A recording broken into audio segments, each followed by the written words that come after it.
I've loved Black Mirror for about a year now. Since then, I've watched most of the episodes, have enjoyed basically all of them, and terrorized my friends with spontaneous ramblings on eye technology and VR horror games. So I was absolutely thrilled when the trailer originally came out for Season 7. This was the first season that I was going to be around to be excited for, and it at least seemed like a fair few episodes had fixed the problems that people had with Seasons 5 and 6. A couple hours before the season was released, I actually posted my predictions on how each episode was going to go, something that you can still find on this channel. Now, after about 3 weeks, I've gotten around to each of the episodes and I have a lot to say about all of them. So, get your graphics cards, don't drink all the almond milk, and let's get straight into ranking them. Hotel Reverie was my least favourite episode of the season and one of my least favourites in the show. I don't think it was awful, but I had a lot of issues with it. But let's start off with the positives. I like how it played with artificial intelligence gaining consciousness. I thought that was pretty neat. The costumes and set design were gorgeous. Obviously these aspects most stood out in the virtual world, but I also really liked the environment where they conduct the redream process. I thought Emma Corrin had a fantastic performance, and Awkwafina was way less intrusive than I was expecting. I don't like romance stories as a personal preference, but from what I'm hearing that was pretty good. And overall, I liked the idea at first glance, that being making a movie by transporting people in and using AI technology to iron things out. With that said, however, I think we should move on to the cons because when you actually start to think about it, it breaks apart like a paper towel underwater. This is one of the only Black Mirror episodes I've ever seen where the central technology used is inherently flawed in my opinion. So, the film they're making, Hotel Reverie, is actually a remake of a Casablanca-esque film from the 1940s. And this remake was supposed to have the exact same plotline, mostly exact same actors and actresses, same visual style down to the black and white, and most parts shot for shot. So what's the point of making the movie? No one even mentions what a strange idea it is either, so I find it hard to believe that it's some kind of commentary. It's like making Beauty and the Beast again, in 2D, with AI versions of everyone playing their individual roles, but Chris Pratt plays the Beast. Hell, the closest real-world example I can even think of is the 1998 Psycho, which was shot for shot, and everyone hates it, but at least that one was in colour. I just can't see who this technology is supposed to benefit. The audience would probably rip on it, the producers I'm guessing would lose money, and Brandy doesn't get to spend time with her girlfriend. Oh right, yeah, Brandy. I'm sorry, but I could not get invested in her. I'm sure Issa Rae is a good actress in other things, but she brought a lot of this down for me. I was never convinced that she was a professional in the episodes because she never got in character. I could always see Brandy and I never saw her as Dr. Palmer. The way that the character reacted to things always felt a bit illogical to me. She was trapped in that hotel for literal months, surrounded by frozen people and only having one other person to talk to. Are you saying that she didn't face any mental challenges with that? Maybe it's a power of love thing that I just don't get, but the fact that she didn't have any consequences from it and the literal months of borderline isolation was just completely forgotten about just really ticked me off. Oh right, and the fact that it was just forgotten about. Girl, just say something here! Awkwafina literally said, speak up if you weren't ready, and you didn't say jack shit. And then you just keep playing the part without bringing up anything to them? Again, maybe it's a grief thing, but good lord, it's just so confusing to me. There are so many points in the story that just completely and utterly stump me. Why was Judith Keyworth a part of the story? She added nothing. Why would Redream expect the film to be done on the first try? Why did Brandy spend a solid 5 minutes giving Clara an existential crisis and go, well, damn, didn't see that coming, when she takes it poorly? Why the hell would Clara shoot the police chief at the end? I mean, seriously. Look, this episode isn't that bad. I had a good time watching it and I could appreciate a lot of the stuff that it did well. But there are just so many flaws in the story and things that I'm not a big fan of that I just have to put it at last for the season. Please, if you like this, prove me wrong in the comments. I'd love to be wrong about this one since it's getting reasonably good reviews. Until then, however, I'm going to stick with San Junipero. Bête Noire was a pretty great episode with a pretty bad twist in my opinion. The technology in this one wasn't nearly as engaging as most other episodes in the show, but I'll get into that in a second. I'm going to start with the concept and marketing for this one, because it got me very interested. This one is different to any other Black Mirror episode because you can't really sum up the themes or technology in a sentence without exploring the episode itself. In fact, the technology itself is the twist. That made me really interested in the 6th episode titles reveal, where every other episode went to the technology side effects or a briefing, while this one only hit the one note. There's something wrong with Verity, something unexplainable, something borderline supernatural. I didn't really know what to expect going in, but I knew it was going to have some kind of psychological torture. I think that translated really well into the episode too. Even if you know from the get-go that Verity is using some kind of technology to change things and mess with people, thanks to a combination of great acting and writing, you're going to get on board with Maria's struggles. I agree that the tension was pretty fantastic at multiple points, and the pacing is really effective. It starts off with simple things to get wrong, like a job opening, then moves to more intense things like ingredients, then the designs on hats that you've owned for years. It's really cool, and I love storylines that show someone progressively getting more and more belligerent and unstable. While you expect the camera footage to be changed, the fact that no one around her knows what a nut allergy is really sells the whole thing and is a real breaking point. I really love how this episode gradually raises its stakes, and thought that was the most effective part of the experience. Another thing that I think this episode nails is making likable characters. Even the background people I found really investing, like her manager, Gabe or Kay. The episode could have easily been pretty boring with such a simple premise, but it's actually really fun to watch. The environment was really fun to be in, the conversations felt very natural, the colours popped, and everything had a strong visual style. This episode was setting itself up to be a great Twilight Zone episode. But it's not. It's a Black Mirror episode. And now we get to the twist. As it turns out, Verity's pendant that she wore everywhere was in fact a remote. A remote that was controlled by a quantum supercomputer. When activated, she'll say something like, "Nut allergies aren't a thing," and the supercomputer will teleport her to an alternate reality where the only difference is that nut allergies aren't a thing. Recently, however, after experiencing thousands of realities, she realized that being bullied as a kid was holding her back. So, she decided to go back to her home reality and take revenge on all of the people that bullied her, including Maria. So she's hopping realities and taking Maria with her to make her think that she's losing her mind. I have a couple of problems with this. I'm sorry, but I just do not believe that Verity could have resorted to psychological torture because of childhood bullying, and if she could, then it isn't Maria's fault. I feel like the episode was trying to say that some of what happened was all because of her, and while yes, she did some pretty awful bullying, she wasn't trying to kill anyone. Also, this technology just kind of confuses me. When you switch realities, what happens to the version of you that was already in that reality? Do they die? Is their consciousness erased? That would mean when you transport, the you from the previous reality would just kind of drop dead. Or is it a swap kind of thing, where the consciousness from the reality you're transporting to now has to live in your world? Oh yeah, this is a stretch, but if this thing can take you to literally any reality imaginable, why couldn't Verity just take herself to reality where she, I don't know, didn't have trauma? Look, we have more to get to, so segue back to the episode. After the reveal, Verity demonstrates what the remote does in a pretty epic way. Then, after Maria tries to attack her, she switches to a reality where the police are there and they're going to arrest Maria for breaking into Verity's home. Then Maria shoots Verity in the face. Okay, didn't see that coming. After this, Maria uses Verity's fingerprint to activate the remote, then transports herself into a reality where she can use the remote. Then, almost immediately after, makes herself Empress of the Universe and the episode ends. Also, she becomes Beyonce, that's what basically all of the reviews are about. So what do I think of the episode as a whole? Well, realistically, I think it's great. But if you were to ask me unprompted, then I'd say I'm mixed. The ending plays such a vital part in every single story, most of all stories with twists, and this one left a very bad taste in my mouth. While the episode is one of the more fun ones throughout and tackles a very interesting subject matter, I just left it frustrated. I thought USS Callister Into Infinity was pretty good. Honestly, I was kind of surprised when I saw how positive the reception was and is, because when I first saw it, I didn't think it was very good at all. Obviously, I've changed my mind now, but the main reason that I was disappointed to start off with was because of my expectations. By far, my favourite aspect of the original USS Callister was its commentary on toxic masculinity and how creatively that was demonstrated, so I was hoping for something similar with this one. I don't think they did that very much right up until the end with Daily. I've given that its own video, but I think that the nice guy mentality that shines through here is horrifying and the best part of the episode.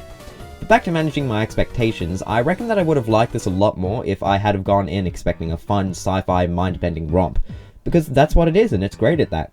For example, Walton as a piece of social commentary falls so flat on his face that it's sad, but as an action villain, he's really engaging and fun. Same thing with a lot of the sci-fi concepts. They don't delve into the tuna nets or Waltons enough for a Black Mirror episode, but as a side plot of a space action movie, it's once again really good. So that's where most of my issues lie. If I could bullet through my other cons, cheapens the original a bit, like Walton wasn't that bad in the first, and the ending of the original is now way less happy, and Carl being there is just kind of sad now. Also, why did this girl recur so much? She really wasn't that much of a threat. That's mostly it with the bad. So what non-daily aspects did I think were the best? The main thing that stood out to me was how surprising this one was. This genuinely had some story beats that I did not see coming, and while some were better than others, it's pretty impressive to find genuine plot twists in a show that keeps people on as high alert as Black Mirror. The first and best of these was real-world Annette's brain death. The car came straight out of nowhere and completely changed the course of the episode, which made things way more exciting. Same thing with Carl's death or the crew being transported into Nanette's head. The episode conditions you into forgetting that it's a Black Mirror episode, so a lot of the course changes work pretty well. Also, while it isn't my first thought when talking about the episode, having two versions of Nanette is a really fun concept. Seeing how different they're made a lot of sense and provided a fair bit of interesting drama, and while I would have loved to have seen it carried out for longer, it was great while it lasted. However, the main thing that this episode has, that almost every other Black Mirror episode doesn't have, is a large scale. This is one of the only episodes in the show I can think of where there are more than 3 or 4 characters driving the plot, and the conflicts are much less about moral codes and much more about survival. The world by the end of this feels epic, hostile and exciting, all helped by the visual effects and multitude of plot lines. You got Walton in the real world trying to kill the program, Nanette trying to bargain with Daly, the crew navigating hundreds of players and asteroids. It is awesome. And once the crew are put in Nanette's mind and Walton is left with the wreckage of Infinity, the tone shifts really interestingly into this Twilight Zone type mystery, and I just think it's really fun. This episode isn't as innovative or thought-provoking as most Black Mirror episodes are, but it's so enjoyable that I really don't mind all too much. I'm putting Plaything above everything I've talked about so far for the sole reason that it is really fun to think about. Bête Noire and USS Callister into Infinity are both more solid TV show episodes for a good portion of their runtime, but this one is just so weird. I find it much more interesting for a few reasons. The first of which is also my main complaint about the episode. Yeah, it was way too short. The episode is only about 45 minutes, and I reckon it could have had an extra 15 or 20 just to flesh everything out. It felt pretty difficult to engage myself in the flashbacks because I didn't know what life used to be like for Cameron very much. This didn't need to be a lot, just a gradual decline rather than immediate dedication to these things. I agree that Colin was very underutilized, but he does have Bandersnatch. For me, the biggest issue was the intelligence of the Throngulers. I never felt like we were given enough reason to believe that they held massive intellectual power, something that could have also been fixed with just one extra scene where they prove themselves to Cameron. Have them break the fourth wall, have them spout some unearthly knowledge, let them utilize their digital surroundings until before the last 5 minutes. So yeah, the pacing was a huge issue. With that said, however, I do think it works really well in some scenarios, since it makes a lot of others more mysterious and interpretable. For example, the ending. What happens after Cameron offers his hand? I don't know, what do you think? The final scene is really climactic and pays off the tension build up incredibly well, so I don't think that it's bad to let the audience's imagination run rampant in this case. Or how the Throngulets communicate to people. The language is so alien and digital, yet I completely believe that it could mean something, and I found the way that Cameron actually did it to be pretty believable. The pacing was definitely my biggest complaint and ruined a fair portion of the episode, but it did at least add some ambience to it. So that's the execution of the concepts, but how about the concepts themselves? I think they're really interesting. The Throngulets felt to me like a representation of AI or technological revolution, and I love the question of where do we stop? Do we stop at the beginning before there are any ethical impacts? Do we create a threshold that stops intelligence from exceeding our own? Or do we not stop at all? Like I just said, the episode never reveals if the Throngulets' master plan betters or worsens society. Like sure, everyone's probably a hive mind now, but there aren't going to be wars, conflict. I love the moral dilemma, and it feels very Black Mirror. How much are you willing to sacrifice to have a perfect society? The other big thing I loved about the episode was the really unique energy. There was such a steady stream of incomprehensible plot points gradually building up to a shockingly wide-scale finale that made a delicious amount of thematic sense. A lot of this tension was helped by the acting, specifically Cameron. I thought Lewis Gribben had a disturbingly engaging screen presence, but it was Peter Capaldi who stole the show on my favourite performance of the season.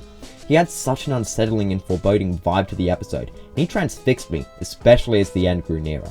The other thing that I loved was the cinematography. The smaller aspect ratio and high frame rate made the episode more unique, and the colours were gorgeous the whole way through. During some of the more intense parts like the trip or when he kills Lump, the editing was also delightfully disconcerting, though it was a little bit all over the place in the quieter parts. But all in all, I thought this episode was really great. It had the genetic makeup of a classic Black Mirror episode, but it had such a unique take to the format that I find myself liking it more and more as I talk about it. Fix up the pacing and storytelling issues and you have a really high quality episode. My opinion on Common People is that it's now in the holy trinity of Black Mirror terror, right up there with White Christmas and Shut Up and Dance. And that is saying a lot, considering how tame the episode seems at first. I mean, White Christmas has 3 stories involving schizophrenia, suicide, murder, child murder, digital imprisonment, temporal torture, legal corruption, and total isolation, and Shut Up and Dance focuses on something so awful I can't even say it or this channel will get striked. So how does the subscription parody even come close to the horror of these two? Well, a couple of things. First off, things just get worse and worse. This episode is really good at making you think that this is where things stagnate, but things just keep getting terrible. There are so many there's no coming back from this point, and each one made me feel sick to my stomach. Like when Mike does his first Dumb Dummies livestream, when we see his broken front teeth, or, and this is my personal favourite, when Gaynor says that babies cost an additional $90. Stuff just keeps getting crappier, and you constantly believe that it'll stop. Next up, we have the characters. Watching Amanda and Mike gradually deteriorate and corrupt as a result of Rivermind hurts 10 times as much because they are such a fun couple at the start. They have fantastic chemistry, each of them are really likable as people, and they felt very real. Alongside this, the antagonists are vile. Mike's colleague is a pretty awful person and disturbingly realistic, but he's nothing when compared to Gaynor. Gaynor is an absolute scumbag. If you've seen the episode, you know this. She frames everything in a happy and enticing way, even when she's actively making it harder for people to live, basically just a disgustingly corporate person. However, what I like most about all of this is that we can see that she's connected to Rivermind Plus and is actively using it to control her emotions. And we see that when Amanda does this, she kind of becomes a different person. Her humanity is sacrificed for a happy living experience. So they're basically saying that she isn't human at all, which I love. However, the final and most important thing that this episode does to make it horrific is that there was not one story beat in this episode where I didn't believe that it couldn't happen in the real world. The words, "they would do this," were repeating in my mind throughout the entirety of the episode. And when you see some of the deprived crap that these people had to go through, that sentiment became more and more distressing. Hell, a lot of this is happening in different forms. I've heard about the subscription drama with Spotify and Netflix themselves. They are raising prices, putting ads in lower ones, and demanding more and more from people who could soon be signing up for things they become dependent on. That Dumb Dummies website probably exists under a different name somewhere on the internet. There are probably about 10 others that do the exact same thing. Despite how uncomfortable this episode was to watch, it felt really poignant. The consistent theme of subscription services and corporate greed dehumanizing people into either ad services, torture playthings, or helpful assistance feels like a reality that we could be a few years from. This feels like the most Black Mirror the show has been since season 3. The only thing I really disliked about it was that it was probably 2 darker points, but even that's debatable. For example, everything Mike did with Dumb Dummies. There might have been an easier solution, and it did feel a bit overtly pessimistic, but with that said, I also believe that something like that could happen. Or at the end, Mike suffocating his wife and then presumably killing himself was one of the darkest endings this episode could have chosen. But still, what were they supposed to do in that situation? Amanda was sleeping for 16 hours a day, they couldn't keep supporting the lifestyle, and Mike had already lost too much for it to be worth it after Amanda. The ending for this is horrible, in a way, but also borderline hypnotic. Overall, I never want to watch this episode again, even though I will be thinking about what it said for a good while. Holy crap, Eulogy is actually so good, you guys. Seriously, I knew it was supposed to be one of the better ones, but I was still amazed at how strong it was by the end of it. It nails pretty much everything. The characters are layered, the story is simple yet engaging, the central technology is creative both in its concept and its execution, the visuals are gorgeous, and this has one of my favourite endings in the entire show. To start off with the technology, Eulogy, the kit, is one of my favourite devices in Black Mirror. Eulogy makes it so that you can step back into people's photographs using AI. In the episode, they're using it to make a VR collage of moments from this girl, Carol's, life. And while Philip, the main character, spends most of the episode averse to this due to his rocky past with Carol, the experience lets him learn new things about their relationship and reflect on how he treated her. You guys don't understand how much of a breath of fresh air it is to have a digital escapade be framed as difficult and daunting at first, but in the end actually being good for our protagonist. Yeah, I know, Black Mirror episode with not only a happy ending, but also helpful technology. And they make it work because the growth isn't directly because of Eulogy, it's because of Philip. Now, I've heard a lot of people say that the episode was bad because Philip is such an unlikable protagonist. Obviously, I disagree with this. I agree that he's unlikable, he absolutely is, but if he were likable, I reckon that the episode would have been a fair bit worse. Pretty quickly into the episode, we can tell that Philip isn't so mean to the memory of Carol because he's a bad person, but rather it's a defense mechanism. Things ended pretty roughly between them, and it's easier for him to assume that she was a bad person, rather than looking into himself and seeing his own flaws. From that point forward, I think you can look at his unlikableness as a facade rather than his actual personality, and it makes the episode way more enjoyable. As we move forward through the episode and Philip reads the letter, you can see his demeanor change. The mad at the world, grumpy old man persona is finally lifted, and he's taken right back to that night at dinner. It is so emotionally investing, and despite being really difficult for Philip, it's clear that the persona had to go. By the end, once he's at the funeral, he's fully come to terms with their relationship. Instead of seeing the person that ripped out his heart, he sees Carol, the person, symbolized by him literally being able to see her. Oh my god, this episode is so beautiful! One thing that I liked about this episode is how small scale it is. I reckon that a lot of the episodes in this show can tackle a lot of subjects at once, and while that isn't necessarily a negative, it does suck when something that would have been supremely interesting isn't because it had to share screen type with Blexcorp's tongue enhancers. In this episode, it is solely focused on Philip and Carol's relationship, really building up a larger picture of both of them. It helps make the theme pop out all that much more, because there's nothing else to distract you from it. Speaking of which, the theme in this episode is one of the strongest out of all the episodes in my opinion. It isn't that tech-centric, but I'd say that's not a bad thing. The episode is about how our memories are always tinted, and when someone hurts you, it's easy to remember them as someone who always hurt you. But actually looking back through what truly happened, you learn that people are, at the end of the day, complex, and they always have a reason for doing what they did. Man, I just love this episode so much. Is there anything bad that I could even say about it? Well, I mean, sure. I guess I wasn't the biggest fan of Carol's daughter. I thought the twist was great, and I liked how she balanced out Philip by offering a radically different opinion, but it feels like her concept kind of stagnates after the reveal, and it would have been great to see a bit more of her with the context in mind. But overall, this is one of my new favourite episodes in the show. It twists the Black Mirror formula in a really compelling way, has three-dimensional characters that go through solid arcs, and a consistently effective, emotional story. It deserves to be recognised as one of the best accomplishments of the show in recent years, and I'll be watching it again in the not too distant future.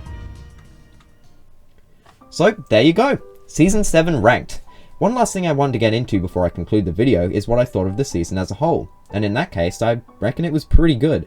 It definitely had that Netflix style where the episodes were less boring and more flawed, probably most noticeable in the episodes like Hotel Reverie or Bête Noire. However, Common People and Eulogy are both really high quality episodes that I find we rarely get two of in the same season. This season had a lot of variety in its episodes, and while I think it's good to have a kind of through line, for example the trailer seemed to imply that it was going to be about games, but each episode provided a different kind of Black Mirror, and that means that there'll always be something to enjoy. Like action sci-fi stories, try USS Callister into infinity. Love stories, Hotel Reverie. Happy ones, Eulogy, darker ones, Common People. In this season, I look back at the ones I liked less in a more negative light than things from the earlier seasons, and I think that's because each episode had a pretty enticing concept. Overall, most episodes had me wanting more and not wanting less, which is a really good sign. I really enjoyed this season because while its flaws stood out, so did its positives, and I thought the positives were really good. So, there you go. My Season 7 thoughts and opinions. I'll probably be doing more Black Mirror content in the not too distant future. I even hope to do a whole show ranking, but that's not going to be past planning for months. I really adore this show, and it's the perfect thing to think about and discuss. When it's good, it's thought-provoking, and if it's bad, it's honestly just kind of funny. But that's it. Thanks for watching up to this point, and I hope you enjoyed the video. Comment if you disagree with anything I said, or if you just want to add something to the discussion. But all in all, don't click pop-ups, treat your Sims with respect, and cue the outro music.